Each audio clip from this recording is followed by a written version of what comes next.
Bonjour Taureau du deuxième décan, tous les gens nés entre du 1er au 10 mai. Merci d'être là, merci d'aimer, de commenter, de partager à quelqu'un qui en aurait besoin. Tout simplement d'être là, ouvert à recevoir ce qui résonne avec toi et laisse ce qui ne résonne pas. Il y a comme un alignement très doux qui se fait présentement avec toi, Taureau du 1er au 10 mai, deuxième décan. Je vais te montrer la carte que j'ai pigée là, pour toi, là, le message que tu as besoin de recevoir présentement. C'est vraiment une confirmation que tu es en train d'atteindre ta connexion. Ta connexion avec ton plus grand soi. Okay? Donc, une douceur, une écoute des signes, une écoute de ce que tu reçois, puis aussi une gratitude et une transformation, une très belle transformation. Je te vois être papillon présentement, puis j'ai plein de frissons en disant ça. C'est comme si ça faisait un moment que tu t'es pas senti aligné comme ça, puis à ta place. Puis aussi, j'ai vraiment plein de papillons du côté droit, papillons, fourmillement du côté droit. Donc, ça me dit que ton côté masculin, donc le côté qui est genre du genre à vouloir tout contrôler, ton côté qui est du genre à vouloir même peut-être être, j'ai envie de te dire, masculin toxique ou relié à peut-être un rôle paternel je ne veux pas dire mesquin, là, mais c'est le terme qui me vient en tête, là. Peut-être comme des patterns que tu ne répètes plus, que tu ne veux plus répéter. Puis c'est quelque chose de plus doux là, qui s'en vient. Là. Puis c'est une guérison qui va être intergénérationnelle. Donc, que tu vas pouvoir passer à l'autre, mais aussi qui va impacter. Ça se dit-tu, impacter? En tout cas, faire un impact positif sur les générations avant toi aussi, donc ta famille. Donc, il y a aussi le savoir, donc l'étude de quelque chose. Est-ce que tu es en train d'étudier quelque chose ou tu as comme. On dirait que tu as envie d'aller au fond des choses. Au fond des choses par rapport à toi qui tu es pour t'élever, puis te comprendre, puis aller plus haut. Donc, il y a une formation qui va se faire, là. Il y a une formation que ça fait longtemps que tu y penses, mais que peut-être que tu t'assumais pas nécessairement de faire ce genre de formation-là. Puis là, tu découvres davantage. Il y a 2 transformations. En fait, là, il y a 2 autres papillons derrière. Je sais pas si tu vois, puis un livre, là. Donc, c'est vraiment de savoir, aller à l'intérieur de soi, puis savoir comment, qui suis-je, puis comment me comprendre pour mieux m'utiliser. Tu sais, un guide d'utilisation, là, des fois, on va le jeter aux poubelles avant de le lire, mais normalement, de le lire, puis d'aller à l'intérieur, ça va peut-être nous permettre d'apprendre des choses qu'on pensait qu'on savait, mais dans le fond, on savait pas. Puis de mettre la loupe là-dessus, en grosses lettres, là, puis de vraiment faire « OK, wow, j'apprends des choses sur moi. » Je pensais que... Pas que je pensais savoir tout, mais je pensais que ça allait, puis que j'avais comme atteint une certaine barre, un certain euh, niveau. Mais wow, c'est en exponentiel, là, ça n'arrête jamais.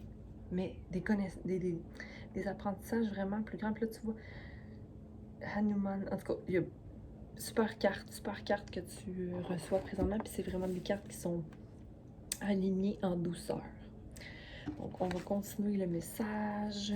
Allons-y.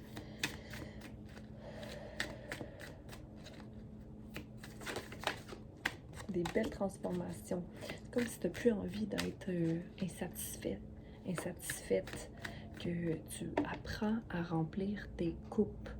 Mais là, attention, est-ce que tu as trop de coupes? C'est-à-dire, est-ce que tu as trop d'intérêt?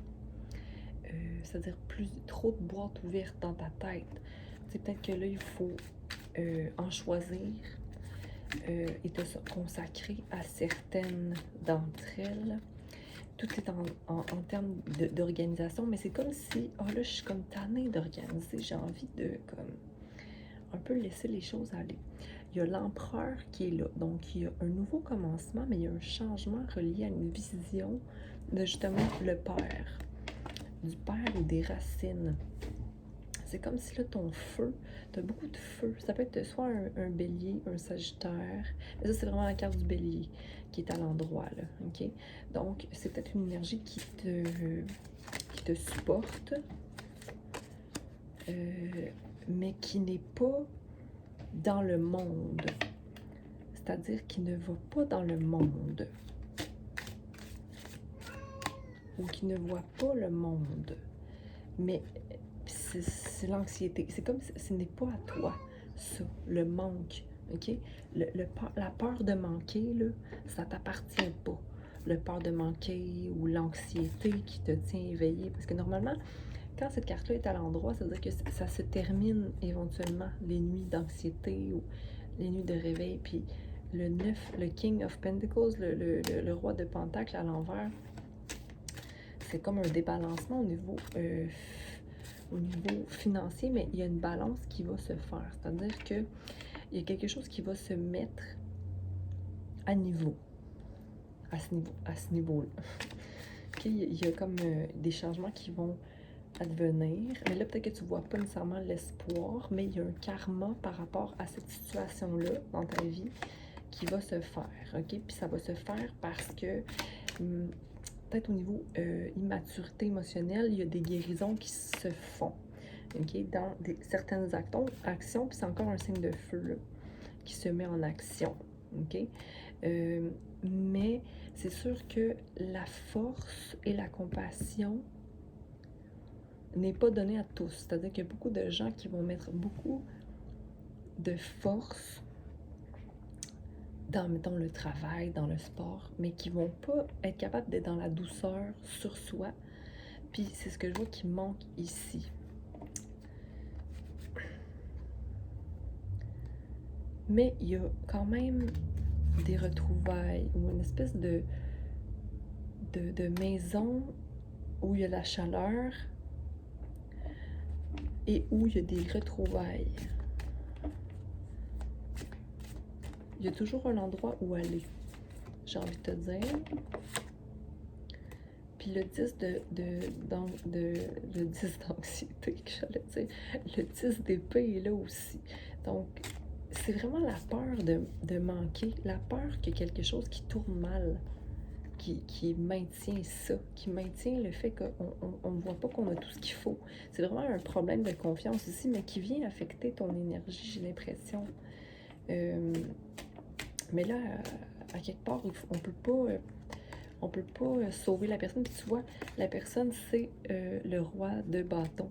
Fait qu'il y a comme des belles guérisons qui s'en viennent. Même si c'est difficile à certains niveaux, énergétiquement, puis que des fois c'est lourd, il y a vraiment de l'espoir. Okay? Puis là, peut-être c'est toi aussi. Là. Je parle d'un tiers, c'est parti, quelqu'un d'autre, mais ça peut aussi être toi, mais ça t'affecte aussi. Fait qu'est-ce que tu es devenu un peu cette personne-là? Est-ce que ma soeur et moi-même, on parlait d'égrégore, d'énergie dans laquelle on peut tomber. Donc, il faut qu'on fasse fi de l'énergie de l'autre, surtout si c'est une relation amoureuse. Nous restons dans notre cœur pour nous, pour ne pas nous débalancer, parce que si on fait beaucoup d'efforts, on va juste s'épuiser à vouloir embarquer l'autre avec nous. Non, non, moi je vais faire mon travail, puis simplement de faire mon travail, ça va émaner sur l'autre, puis j'accueille toujours la personne avec cœur ouvert. Mais je ne vais pas écoper, c'est-à-dire je ne vais pas être victime non plus, tu sais. Mais il y a quand même du beau positif là, ici, là, parce qu'on voit que c'est vraiment de l'anxiété qui cause le manque d'espoir ou le manque le manque de réalisme ou de clarté d'esprit. Okay? Parce que là, ici, il y a le fou qui se présente, c'est une de mes cartes préférées, qui représente un nouveau commencement, puis aussi un « hey, moi, j'apprends tous les jours, j'ai confiance, c'est léger, j'ai des expériences, j'ai des connaissances, j'amène tout ça dans mon baluchon, puis c'est toujours une jour à la fois. Un jour à la fois. » C'est juste que des fois, on n'est pas conscient de ce qu'on doit guérir. Et le jugement se charge de nous le mettre d'en face. OK? Donc, on n'est pas là pour aider la veuve et l'orphelin, c'est-à-dire pour sauver les autres. Mais dans tous les cas, ça va aller très, très, très, très rapidement, la situation. Et puis, il y a une énergie qui est dans le fond la reine de bâton, qui est parfaitement connectée au roi de bâton. C'est seulement que la reine de bâton regarde constamment le futur et le roi de bâton regarde constamment le passé. Donc, il y a des réjouissances qui sont là tout de même. OK? 3 personnes, ça peut être des femmes, mais ça peut être aussi des gens ensemble. OK? 3 personnes qui sont de la joie infinie.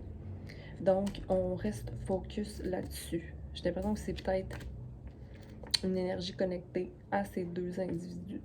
OK? Mais il ne faut pas être insatisfait émotionnellement.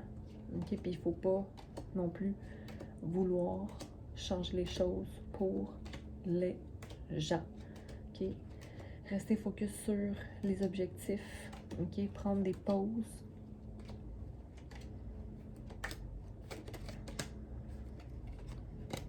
Il y a des vœux qui peuvent être réalisés, mais il faut simplement mettre l'énergie à la bonne place. Puis l'énergie à la bonne place, c'est en soi.